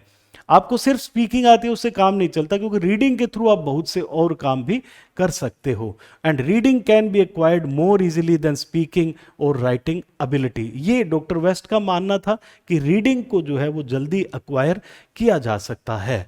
और उसके बाद इंडियन स्टूडेंट्स की बात की थी कि more chances of hearing in correct English, कि ऐसे चांसेस हैं, क्योंकि देखो वो तो आए थे, उनकी तो रिसर्च थी यहाँ पे, ऐसे तो है नहीं कि वो वहाँ बैठ के बात कर रहे हैं, उन्होंने पूरे रिसर्च की थी कि हो सकता है कि एक इंडियन स्टूडेंट गलत इंग्लिश को सुने और वो गलत बोलने लग जाए, हो सकता है, क्योंकि हम लोग इंग्लिश पीपल तो है नहीं जो हर सेंटेंस को बिल्कुल सही बोलेंगे। हो सकता है कि एक स्टूडेंट गलत सुने, तो गलत सुनेगा तो गलत बोलेगा। तो होगा क्या कि books must be trusted on. अब विश्वास किस पे करें, विश्वास करें हम बुक्स पे, और बुक्स जो है वो क्या होती है, उस पे तो जो लिखा है वो सही है, उस पे हम ट्रस्ट करते हैं। तो इसलिए रीडिंग जो है वो एक, मैं कहूंगा कि स्पीकिंग से ज्यादा बढ़िया वेपन है किसी भी लैंग्वेज को सीखने के लिए, और इंडियन स्टूडेंट्स के लिए खास तौर पे। अब टाइप्स ऑफ रीडिंग इन्होंने बताई थी, ओरल रीडिंग और दूसरी है साइलेंट रीडिंग। ओरल रीडिंग जो हम क्या है कि रीड अलाउड का एक कॉन्सेप्ट होता है, बोल के पढ़ना होता है। तो इन्होंने बोला था कि ओरल रीडिंग होती है और एक साइलेंट रीडिंग होती है। तो सबसे पहले तो क्या है, इनका गोल तो यही था कि साइलेंट रीडिंग में जो है वो निपुण होना चाहिए स्टूडेंट। लेकिन इन्होंने ये भी कहा था कि पहले जो है वो ओरल रीडिंग होनी चाहिए, उसके बाद धीरे धीरे साइलेंट रीडिंग की तरफ हम मूव करते हैं, क्योंकि बिना ओरल रीडिंग के साइलेंट रीडिंग तक पहुंचना जो है वो बहुत ही मुश्किल होता है। अब क्या होगा कि ओरल रीडिंग से फायदा जो है वो क्या है, वो दो फायदे हैं। एक तो क्या हुआ कि आपकी स्पीकिंग हो रही है, और दूसरा क्या हुआ कि आपके कानों तक उसकी आवाज भी जा रही है, लिसनिंग भी हो रही है। तो ओरल रीडिंग और साइलेंट रीडिंग, दो तरीके की रीडिंग बताई डॉक्टर वेस्ट ने, और उन्होंने कहा था कि stress should be laid on silent reading. Silent reading की तरफ जो है वो ज्यादा स्ट्रेस हमें देना चाहिए, ये डॉक्टर वेस्ट का कहना था। और इन्होंने रीडर्स और रैपिड रीडर्स डेवलप किए थे, इसको हमने न्यू मेथड रीडर्स भी कह दिया, और यहाँ न्यू मेथड रैपिड रीडर्स हमने इसे कह दिया। तो ये डॉक्टर वेस्ट ने रीडर्स जो है, आप रैपिड रीडर्स जो है, अगर आपने कभी पढ़े होंगे कोई 8, 9, 10th में, रैपिड रीडर्स भी आपके जो भी कोर्स में है वो होते होंगे। और रैपिड रीडर्स में एक तरीके की स्टोरीज होती थी, और कहीं इंटेंसिव रीडिंग नहीं करनी पड़ती थी, उसका गहन अध्ययन नहीं था, बस सिर्फ क्या है फन के लिए उसे पढ़ा जाता था। एक्सटेंसिव रीडिंग जो है वो की जाती थी। और इनके जो फीचर्स थे, जो भी बुक्स थी, रीडर्स थी, उनके फीचर्स की हम बात कर लेते हैं कि new words and phrases distributed equally, नए वर्ड्स इंट्रोड्यूस किए जाते थे, वोकेबुलरी जो होती थी वो नॉन टेक्निकल होती थी, और नए वर्ड्स को बार बार उसमें रिपीट कर दिया जाता था ताकि हम उसे समझ लें, और एक्सप्लेनेशन जो था वो पिक्चर्स के थ्रू किया जाता था। और साथ में मदर टंग यूज की जा सकती थी, ग्रामेटिकल रूल्स को एक्सप्लेन नहीं किया जाता था। और फर्स्ट स्टेप ऑफ लर्निंग ऐसा माना गया था कि 360 पेजेस की बुक जो है वो पढ़नी आनी चाहिए, और लॉन्ग स्टोरीज जो है should be included for developing reading habits. और उन्होंने वोकेबुलरी को भी दो पार्ट्स में डिवाइड किया था, reading vocabulary and speaking vocabulary. Reading vocabulary का उनका मानना था कि बड़ी वोकेबुलरी होती है थोड़ी, और स्पीकिंग वोकेबुलरी जो है वो थोड़ी लिमिटेड होती है, क्योंकि हमें बोलचाल के लिए ज़्यादा शब्दों की आवश्यकता नहीं होती है। और उन्होंने ये बताया था कि जो स्पीकिंग वोकेबुलरी है उनको दो पार्ट्स में डिवाइड किया था। एक तो फॉर्म वर्ड्स हैं जो कि फंक्शन वर्ड्स हैं, और एक कंटेंट वर्ड्स होते हैं। फॉर्म वर्ड्स जो मान लीजिए कि मैं इज की बात करता हूँ, एम की बात करता हूँ, तो ये सब क्या है, ये स्ट्रक्चर को बनाने में काम आते हैं, किसी भी सेंटेंस के स्ट्रक्चर को बनाने में ये काम आते हैं। और दूसरा जो है वो क्या है, कंटेंट वर्ड्स होते हैं, जैसे नाउन हो गया, एडजेक्टिव हो गया, वर्ब हो गया, ये सब क्या है जिनके मीनिंग्स होते हैं, तो ये क्या है, कंटेंट वर्ड्स होते हैं, ये स्ट्रक्चर को बनाने में काम आते हैं।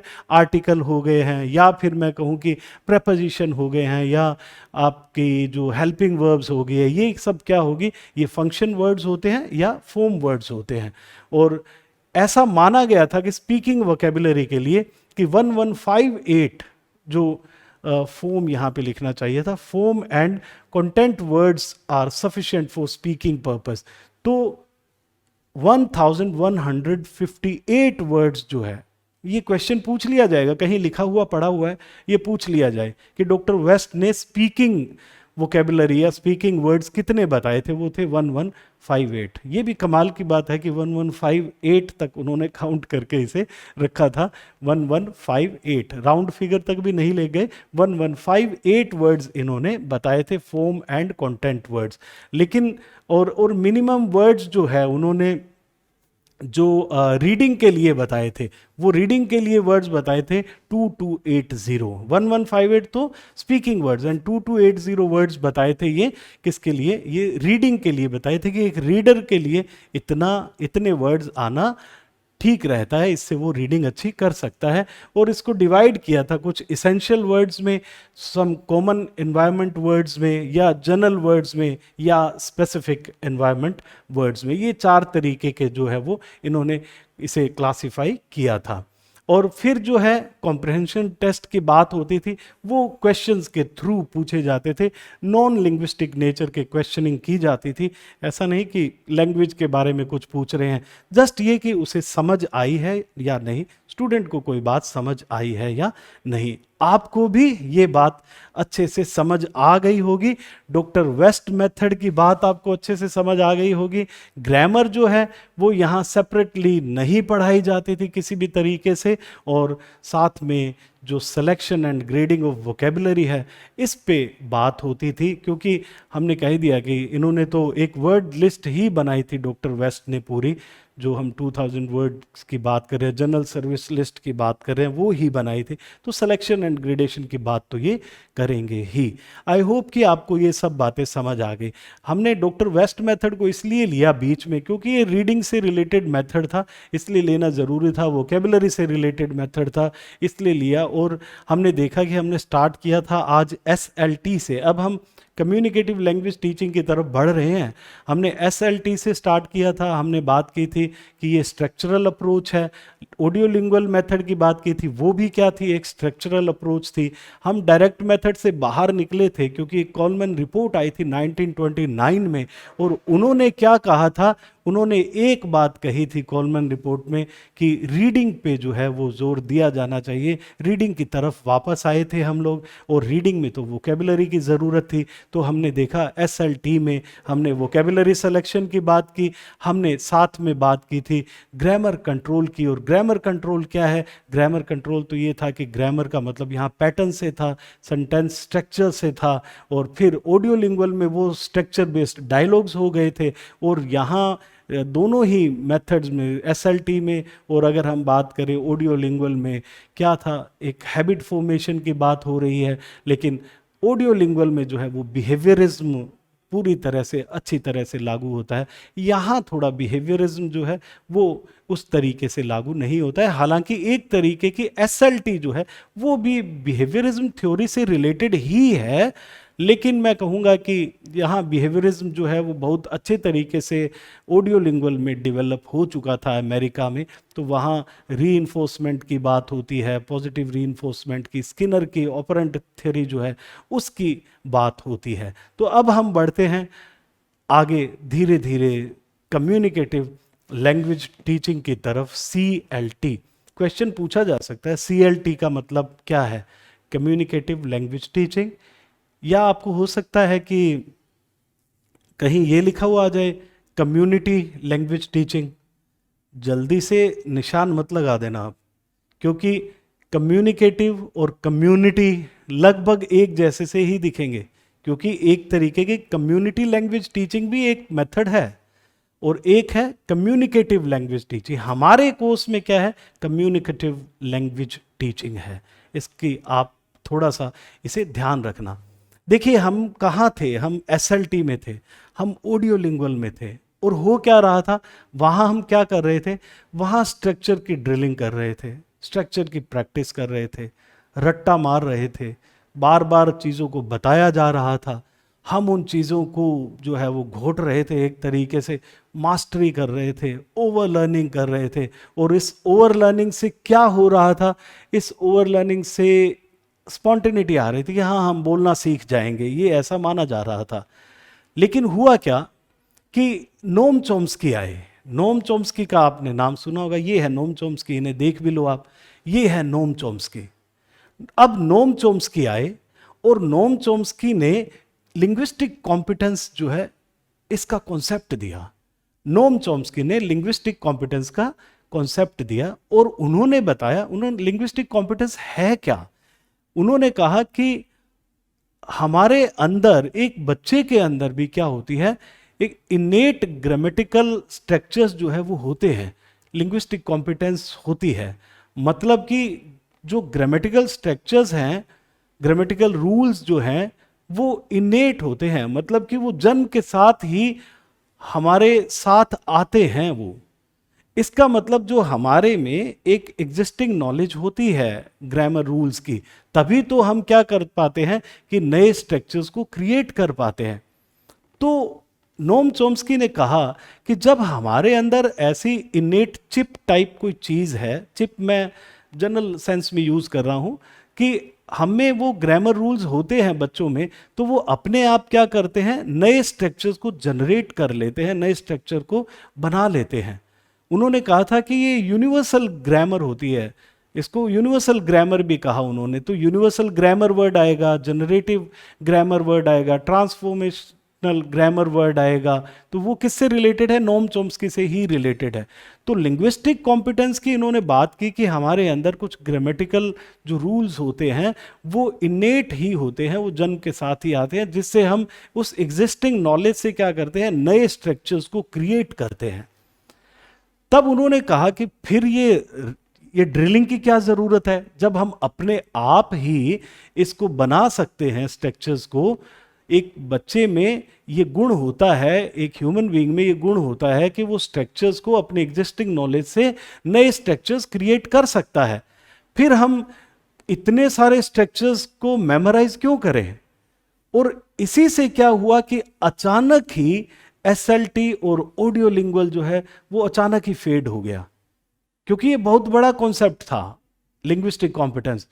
और इसी से क्या हुआ कि ये सब कुछ फेड हो गया, ऑडियो लिंगुअलिज्म या स्ट्रक्चरलिज्म जो है वो जाता रहा, स्ट्रक्चरलिज्म एक तरीके से जाता रहा। और इन्होंने ये सिंटैक्टिक स्ट्रक्चर्स, इनकी बुक थी 1957 में, उन्होंने लिंग्विस्टिक कॉम्पिटेंस एक कॉन्सेप्ट जो है वो दिया था। अब स्ट्रक्चरल थियरीज जो है, चॉम्स्की का ये मानना था कि कुछ क्या होते हैं, फीचर्स होते हैं लैंग्वेज के, फंडामेंटल फीचर्स होते हैं। और वो दो फंडामेंटल फीचर्स की नोम चॉम्स्की ने बात की थी। उन्होंने कहा था कि लैंग्वेज में क्रिएटिविटी होती है और लैंग्वेज में यूनिकनेस होती है। तो कहीं ना कहीं यूनिकनेस पे या फिर किस पे, दूसरी क्रिएटिविटी पे तो ध्यान ही नहीं है स्ट्रक्चरलिज्म में, क्योंकि वहां तो क्या है, जो करवाया वही करना है, क्रिएटिविटी तो आपकी कोई है ही नहीं। और लैंग्वेज तो बहुत क्रिएटिव होती है, आप कुछ भी क्रिएट कर सकते हैं उससे। और दूसरा जो है, यूनिकनेस खत्म कर दी इन्होंने, मेरी लैंग्वेज अपनी होगी, किसी और की लैंग्वेज अपनी होगी, एक यूनिकनेस होगी। लेकिन वहां तो सभी एक ही लैंग्वेज पढ़ रहे थे एसएलटी में और ऑडियो लिंगुअल में। तो यहां चॉम्स्की ने कहा कि लैंग्वेज के दो फंडामेंटल फीचर्स हैं जिस पे स्ट्रक्चरलिज्म तो ध्यान ही नहीं देता है, और वो है क्रिएटिविटी एंड यूनिकनेस। और इसी से क्या हुआ कि ऑडियो लिंगुअल मेथड और स्ट्रक्चरल जो लैंग्वेज टीचिंग है या सिचुएशनल लैंग्वेज टीचिंग है, वो धीरे धीरे क्या हुआ, फेड हो गए। और CLT जो है वो किस मॉडल को फॉलो करती है, वो करती है फंक्शनल मॉडल को। अब फंक्शनल मॉडल क्या है इसको समझ लेते हैं। फंक्शनल लैंग्वेज का फंक्शन क्या है, ये फंक्शनल मॉडल ये बात करेगा कि लैंग्वेज का फंक्शन क्या है। लैंग्वेज का फंक्शन क्या है, कम्युनिकेशन।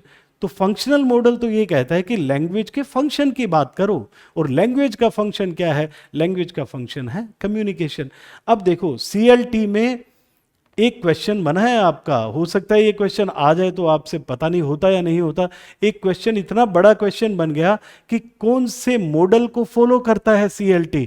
तो CLT किसको फॉलो करता है, फंक्शनल मॉडल को फॉलो करता है। और फंक्शनल मॉडल कहता क्या है कि लैंग्वेज का फंक्शन जो है उस पर ध्यान दिया जाना चाहिए। और लैंग्वेज का फंक्शन है क्या, लैंग्वेज का फंक्शन है कम्युनिकेशन।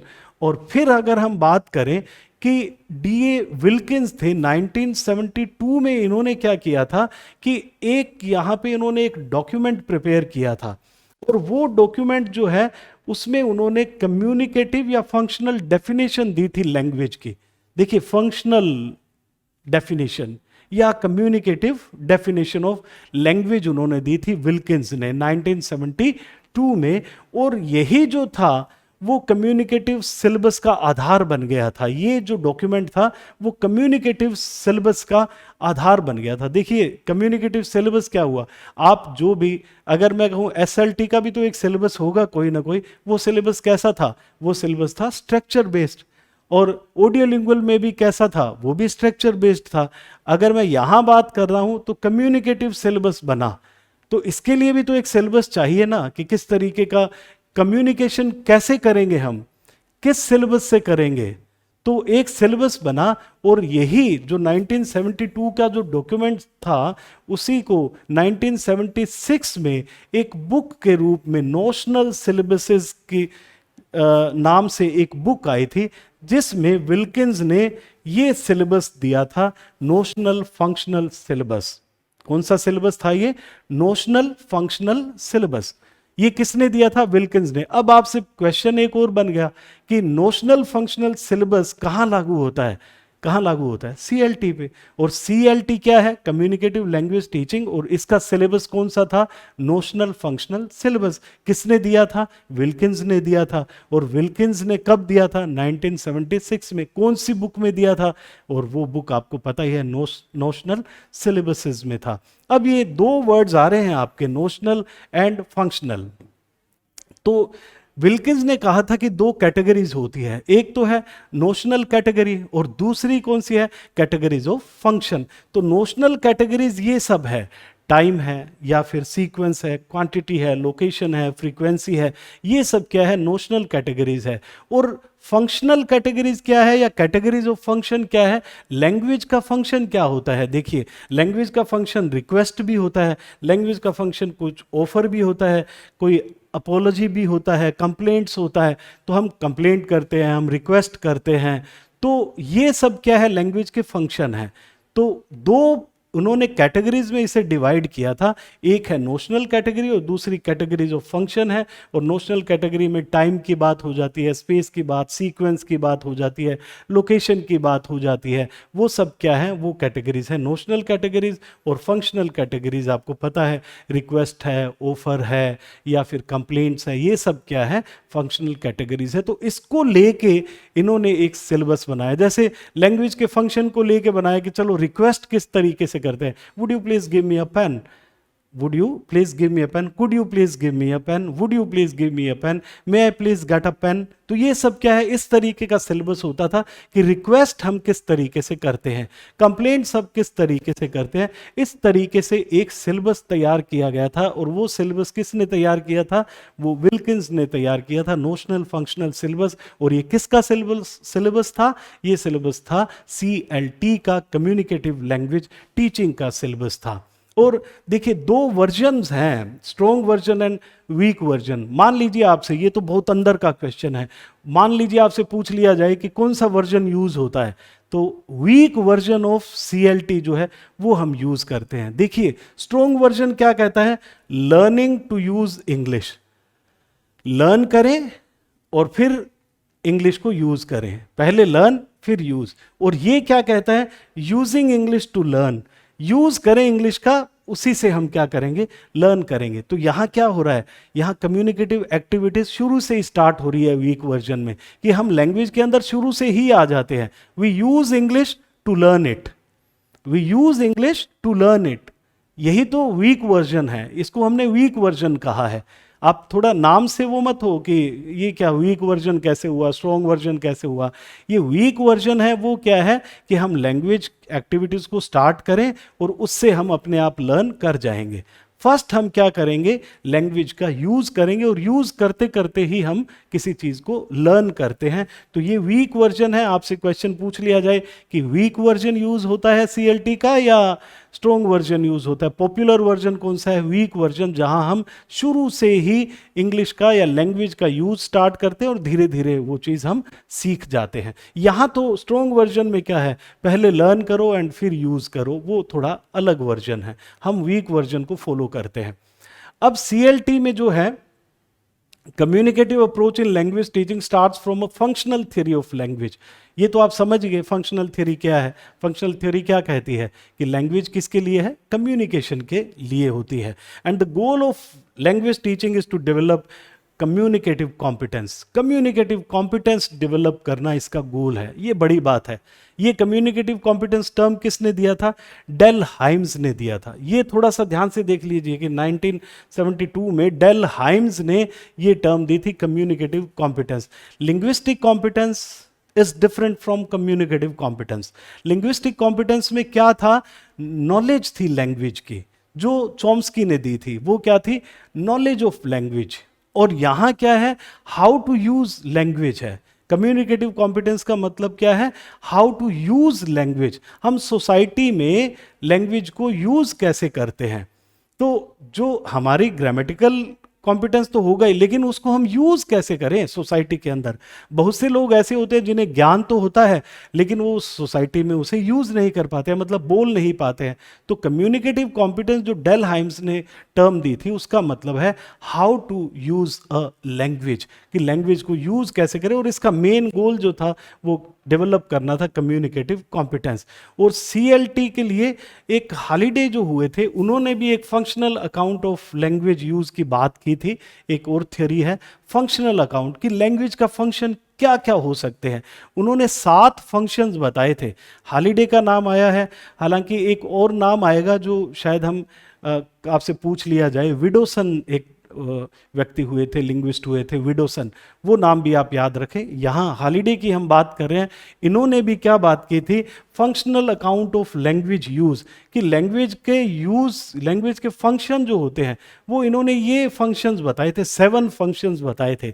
आप फटाफट एक स्क्रीनशॉट तो इसका ले ही लें और आपको बिल्कुल आसानी से ये चीज़ समझ आ जाएगी। क्वेश्चन पूछा जा सकता है जब हम पढ़ रहे हैं। देखो सीएलटी कॉमन चीज़ें तो आपको पता है, सबको ही पता है। हम थोड़ा सा अलग क्यों पढ़ रहे हैं कि आपको बातें बिल्कुल आसान तरीके से समझ भी आ जाए, कोई बड़ी बात नहीं है। बात इतनी सी है कि यहाँ जो है कम्युनिकेशन की बात हो रही है बस, कि हमारा पर्पस ऑफ जो लैंग्वेज लर्निंग होता है वो कम्युनिकेशन होता है। वो किसी स्ट्रक्चर को रटना नहीं होता। स्ट्रक्चर को रटने से क्या होगा, हम उसको अगर बोलचाल में यूज ही नहीं कर सके तो उसका क्या फायदा। तो यही सीएलटी का पर्पस था कि हम कम्युनिकेटिव कॉम्पिटेंस जो है वो डेवलप करें, या कम्युनिकेशन एक्टिविटीज को हम करते हुए कम्युनिकेशन को सीखें। और ये जो है देखिए इंस्ट्रूमेंटल फंक्शन, ये हॉलिडे ने 7 फंक्शन बताए थे कि हमें कोई चीज़ चाहिए, to get things instrumental function है। Regulatory function, to control the behaviour of others, हम रेगुलेट करते हैं। इंटरेक्शनल फंक्शन, हम लोगों के साथ, दूसरे लोगों के साथ इंटरेक्शन करते हैं, वो इंटरेक्शनल फंक्शन है। पर्सनल फंक्शन, अपने इमोशंस को, पर्सनल इमोशंस को हम बताते हैं, वो हमारा पर्सनल फंक्शन है। ह्यूरिस्टिक फंक्शन है, to learn and to discover, नई चीज़ों को डिस्कवर करते हैं, वो भी एक लैंग्वेज का फंक्शन होता है। इमेजिनेटिव फंक्शन, कि हम एक create a world of our own imagination, हम सोचते हैं, तो वो भी क्या है, इमेजिनेटिव फंक्शन होता है। देन यहाँ पे है representational function, to communicate information, कि हम इंफॉर्मेशन को कम्युनिकेट कर सकें। तो ये 7 फंक्शंस इन्होंने बताए थे। तो आप तो थोड़ा थोड़ा ध्यान दे लें, आपको समझ आ गया कि लैंग्वेज के फंक्शन हैं। इन्होंने ये बैठे, एक दिन बैठे होंगे और हाथ में पेन लिया होगा, सोचा होगा कि कौन कौन से फंक्शंस हैं, तो इन्होंने ये 7 फंक्शंस बना दिए और आपको तो याद करने पड़ेंगे ये 7 फंक्शंस कौन कौन से थे लैंग्वेज के, और ये हॉलिडे ने दिए थे। और एक कनेल एंड स्वेन की हम लोग बात करते हैं, इन्होंने कम्युनिकेटिव कॉम्पिटेंस को भी क्या है 4 इनके जो डायमेंशंस है वो बताए थे। यही ऐसे क्वेश्चंस हैं जो अलग से क्वेश्चंस आपको दिखाई दे सकते हैं कि यार ये कहाँ से आ गया, ये यहीं से आता है, कुछ नहीं, बहुत आसान है। तो कम्युनिकेटिव कॉम्पिटेंस के उन्होंने 4 डायमेंशंस बताए कि एक तो उसमें ग्रामेटिकल कॉम्पिटेंस होती है, जैसे लिंग्विस्टिक कॉम्पिटेंस है वैसे ही ग्रामेटिकल कॉम्पिटेंस है कि नॉलेज होना लैंग्वेज की। और दूसरा जो है सोशियो लिंग्विस्टिक कॉम्पिटेंस की बात की उन्होंने। इन्होंने कम्युनिकेटिव कॉम्पिटेंस के ही 4 डायमेंशंस बताए हैं कि एक तो ग्रामेटिकल कॉम्पिटेंस हो गया, नॉलेज हो गया स्ट्रक्चर की या उन सब की।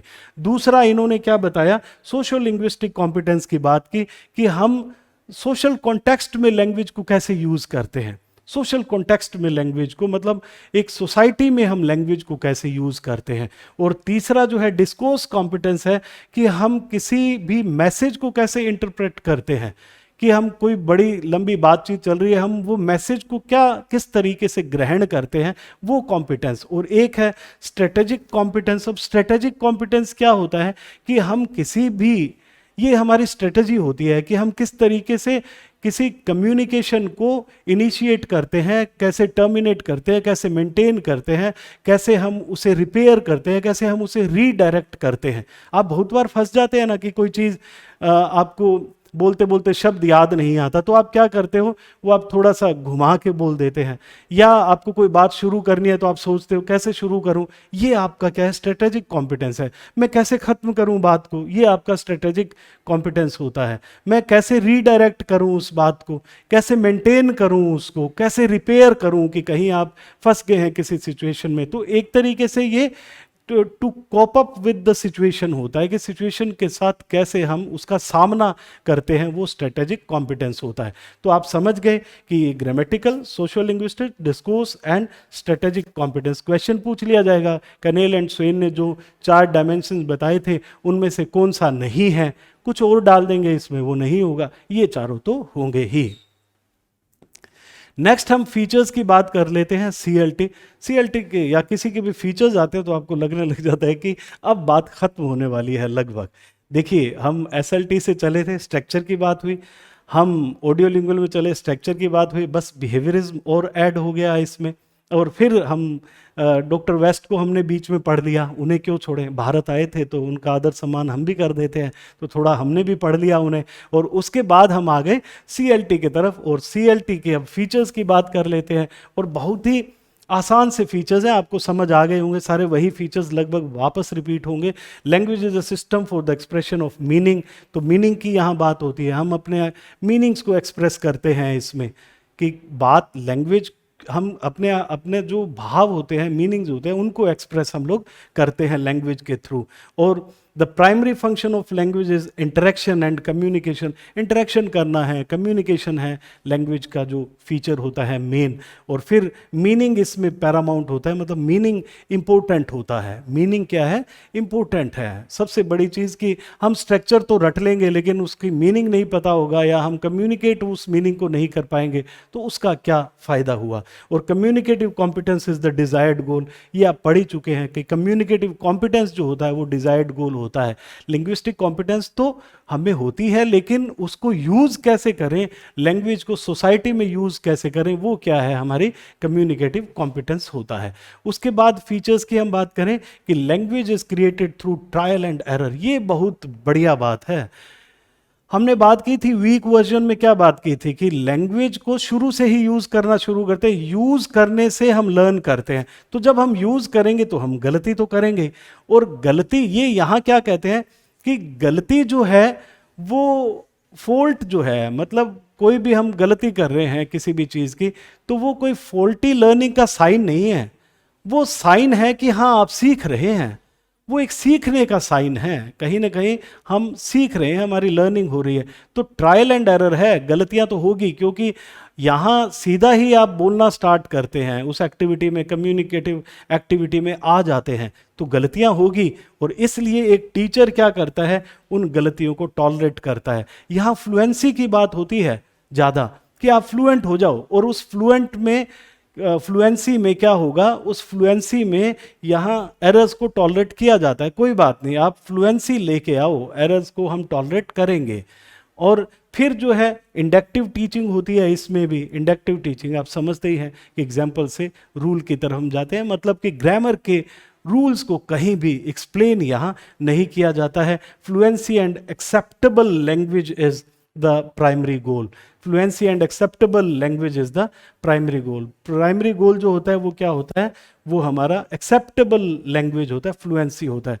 और कहीं ना कहीं इसमें लिखा होगा कि वो judicious use of target language is allowed. तो judicious use target language, native language जो है उसका यूज जो है वो किया जा सकता है, जुडिशियस यूज जहाँ ज़रूरत पड़ती है वहाँ। ये अगर हम फ्रीमैन की बुक में देखेंगे तो वहाँ ये पॉइंट कहीं लिखा हुआ है कि judicious use of mother tongue is allowed या native language is allowed. Judicious use, ऐसा नहीं कि ट्रांसलेशन जैसा बना दें हम किसी चीज़ को। तो यहाँ पे हम बात क्या कर रहे हैं, fluency and acceptable language is the primary goal. और फिर जो है वो फीचर एक accuracy is judged in context. Accuracy context में जज की जाती है, तो फॉर्मल या मैं कहूँ फॉर्म की एक्यूरेसी की बात ज़्यादा नहीं हो रही है यहाँ। होनी चाहिए, करेक्टनेस फॉर्म की भी होनी चाहिए, ऐसा नहीं है कि गलतियां कर लो, ऐसा नहीं है, चाहते तो सभी है कि सब सही बोला जाए, लेकिन मेन फोकस जो है वो किस पे है, वो कॉन्टेक्स्ट की जो यहाँ एक्यूरेसी है उस पे है कि एक कॉन्टेक्स्ट में हम सही बोलें।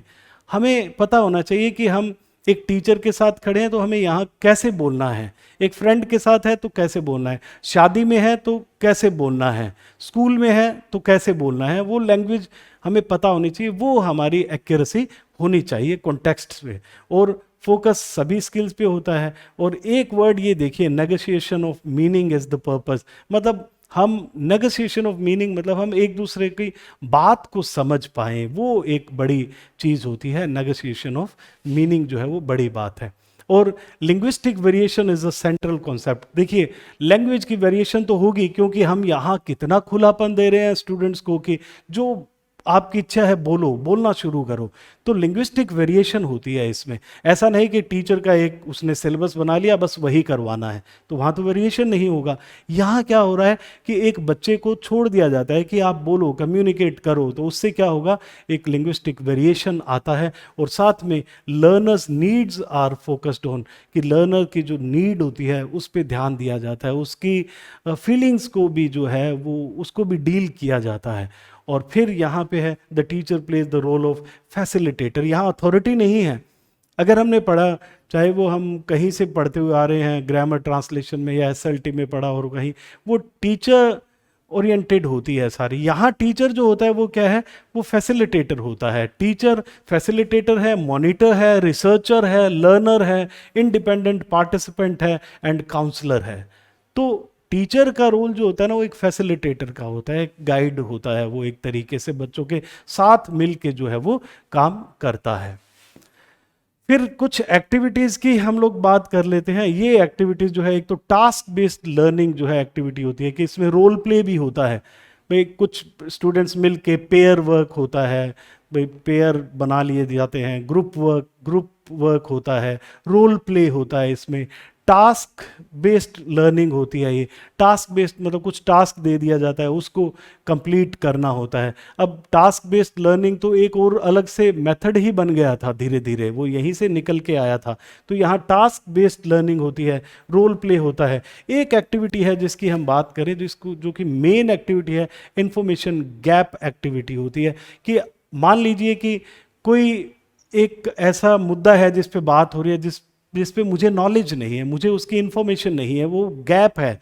तो उस गैप को कैसे पूरा करूंगा मैं, वो बातचीत से पूरा होगा, वो कम्युनिकेशन से पूरा होगा। तो मुझे उस इंफॉर्मेशन गैप को फिल करने के लिए बातचीत करनी पड़ेगी, कम्युनिकेशन करनी पड़ेगी। तो इंफॉर्मेशन गैप एक्टिविटी इसकी एक मेन एक्टिविटी है। आपसे पूछा जा सकता है इंफॉर्मेशन गैप एक्टिविटी किस मेथड का एक फीचर है, वो किसका फीचर है, वो कम्युनिकेटिव लैंग्वेज टीचिंग का एक फीचर है। अब हम कुछ थ्योरीज की बात कर लेते हैं, जो लर्निंग थ्योरीज है। कौन कौन सी लर्निंग थ्योरीज पे बेस्ड है ये। तो सबसे पहले तो हम बात करें कि क्रिएटिव कंस्ट्रक्शन हाइपोथेसिस है। वो क्रिएटिव कंस्ट्रक्शन हाइपोथेसिस क्या थी कि हम लैंग्वेज को क्या है क्रिएट करते हैं, हमारा क्रिएशन होता है। तो कहीं ना कहीं कम्युनिकेशन प्रोसेस जो है वो क्या है, वो हम क्रिएट करते हैं। तो क्रिएटिव जो hypothesis, creative construction hypothesis theory है, उस पे ये बेस्ड है सीएलटी। और कंस्ट्रक्टिविज्म जो थ्योरी है उस पे बेस्ड है। कंस्ट्रक्टिविज्म क्या कहती है कि लैंग्वेज का जो प्रोसेस है, लैंग्वेज लर्निंग का प्रोसेस जो है वो डायनेमिक प्रोसेस है, वो पैसिव प्रोसेस नहीं है। तो यहाँ वही हो रहा है कि टास्क बेस्ड लर्निंग हो रही है, रोल प्ले हो रहा है। तो कहीं ना कहीं हम क्या कर रहे हैं, हम कहीं ना कहीं डायनामिक प्रोसेस की तरफ जो है वो काम करते हैं, और कहीं भी हम पैसिव नहीं रहते। स्टूडेंट यहाँ पे पैसिव नहीं रहता है। तो ये था कुछ कम्युनिकेटिव लैंग्वेज टीचिंग के बारे में। और आपने जाना कि कम्युनिकेशन मेन पर्पस होता है, मीनिंग पैरामाउंट होता है। और साथ में आपने पढ़ ही लिया है कि इंडक्टिवली यहाँ लैंग्वेज को सिखाया जाता है। कम्युनिकेटिव कॉम्पिटेंस जो है वो डिज़ायर्ड गोल होता है। कम्युनिकेटिव कॉम्पिटेंस क्या है वो आपको पता चल ही चुका है। और कम्युनिकेटिव कॉम्पिटेंस के 4 डायमेंशंस भी मैंने आपको बताए थे, वो भी आपको समझ आ गए होंगे। तो बहुत सी बातें हमने, नई बातें भी की है जो शायद इससे बाहर कुछ भी आएगा नहीं। तो मेरे आपके लिए बहुत सी बेस्ट विशेस है कि आप बहुत अच्छा एग्जाम में करें, और जो भी बातें हमने इन 2 दिन में की है दिमाग में रखें। और कहीं ना कहीं अगर आपके शॉर्ट टर्म मेमोरी में ये पड़ी रहेगी तो लास्ट जो मोमेंट प्रिपरेशन है वो बहुत ही यूज़फुल आपके लिए होने वाली है। तो आपने 2 दिन इतना प्यार दिया, इतना आप कनेक्टेड रहे, इतना कुछ मिलजुल के हमने काम किया, मैं इसके लिए आपको बहुत बहुत थैंक्स बोलता हूँ। आगे भी आप क्लासेस देखते रहें, जुड़े रहें, और बहुत ही इफ़ेक्टिव तरीके से, इजी तरीके से इंग्लिश को सीखते रहें। Thank you very much and all the best for your exam.